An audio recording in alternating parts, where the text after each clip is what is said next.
सरकारी नर्ख पर चीनी फरोख्त न करने पर ताजरों के खिलाफ मंडी बहौदीन में क्रैकडाउन शुरू हो गया, जबकि गुजरात में आज से होगा। रमजानुल मुबारक की आमद के साथ ही हुकूमत ने यूटिलिटी स्टोर के साथ रमजान बाजार भी शुरू कर दिए हैं। हुकूमत की तरफ से रमजान बाजार में चीनी का रेट 65 रुपए जबकि ओपन मार्केट में 85 रुपए मुकर्रर किया गया है। होलसेल और डीलर्स को हदायत की गई है कि चीनी को हुकूमत के मुकर्ररा नर्ख पर ही फरोख्त करें। डिप्टी कमिश्नर मंडी बहौदीन तारिक अली बसरा ने सरकारी नर्ख चेक करने के लिए मुख्तलिफ इलाकों में छापे मारे और सरकारी नर्ख से जायद रेट 100 रुपए फी किलो चीनी फरोख्त करने वाले 10 दुकानदारों को हिरासत में ले लिया, जबकि मुसाफिर गाड़ियों में कोरोना SOPs की खिलाफ वर्जी करने पर मुतअद्दिद गाड़ियों को थानों में बंद कर दिया गया है।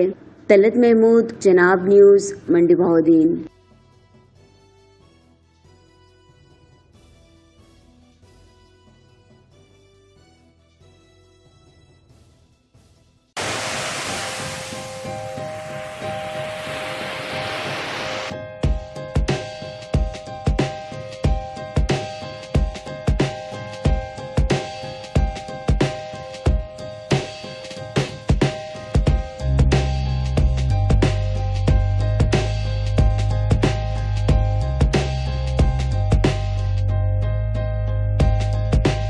हर खबर पर पहली नजर सिर्फ चेनाब न्यूज पर।